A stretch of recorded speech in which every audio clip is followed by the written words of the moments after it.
কারো সামনে থেকে না লুকিয়ে চাপিয়ে চোরের মতো তাকে পালিয়ে যাওয়া বলে। উনি লুকিয়েও যান নাই, আর উনি যেতে চানও নাই। এই দেশের প্রত্যেকটি মিডিয়া এবং প্রত্যেকটি ভিডিও কনফারেন্সে প্রত্যেকটা মানুষই দেখেছে যে উনি যেতে চাননি। উনি একথাও বলেছিলেন, আমাকে প্রয়োজনে এইখানে হত্যা করে এইখানেই কবর দাও, কিন্তু তারপরেও যেছেন, ওনাকে যেতে বাধ্য করা হয়েছে, পালিয়ে গিয়েছেন। এই কথার সঙ্গে আমি দ্বিমত পোষণ করছি।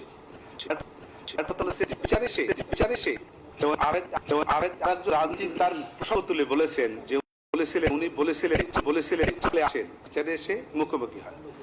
উনি যে কারণে বাংলাদেশে এসে তৎকালীন সময় বিচারে মুখোমুখি হননি, আজকের আমার আসামি ওই একই বাংলাদেশে এসে বিচারের মুখোমুখি হচ্ছেন না। এটা হলো আমার ওপিনিয়ন। দ্বিতীয় হলো অ্যাপ্রুভার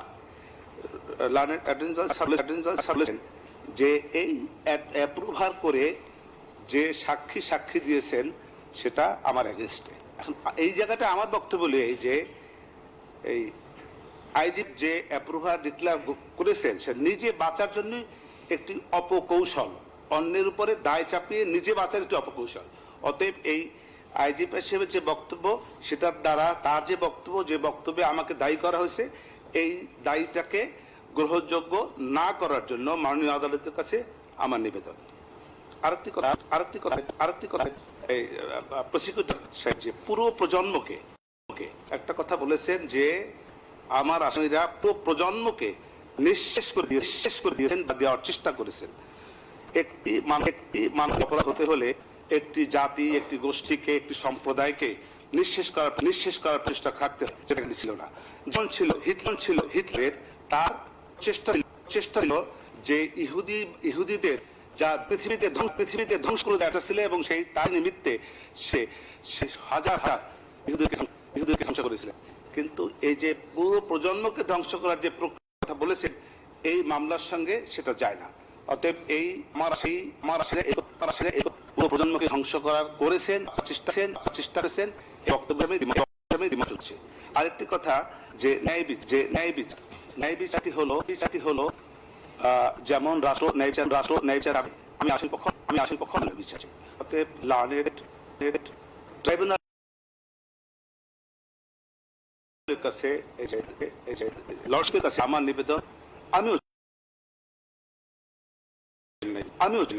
আমিও মনে করি ন্যায়চার হলে আমার আসামি খালাস।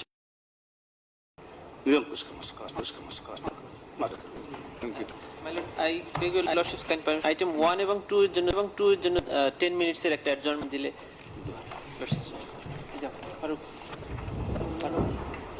Code number my lord. এখন এটা কি সিএভি থাকবে নাকি কোনো একটা ডেট থাকবে লর্ডশিপ?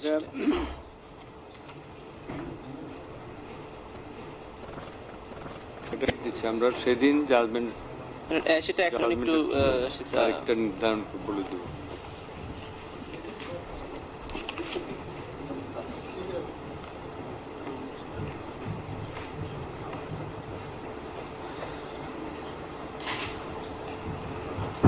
তেরো তারিখ ফিক্স করবো জাজমেন্টের জন্য, for the date of delivery of judgment, for delivery of judgment. much obliged your lordship।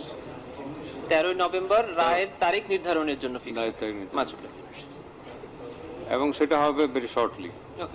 Okay. So thanks again, learned Attorney General. Thank you very much.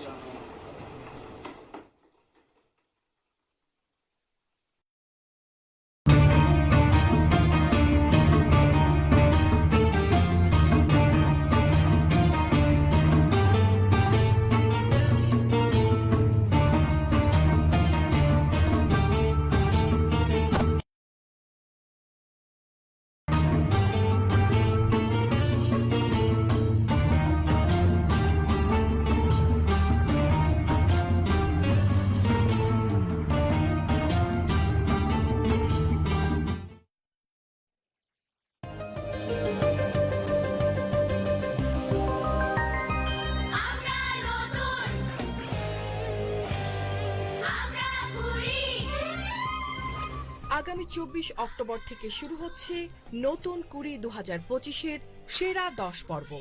চলবে 29 অক্টোবর 2025 পর্যন্ত। Venue Bangladesh television, Rampura, Dhaka. চূড়ান্ত বাছাইয়ে প্রতি শাখার প্রতি বিষয়ে সর্বোচ্চ নম্বরপ্রাপ্ত 10 জন করে প্রতিযোগী এ পর্বে অংশগ্রহণ করবে।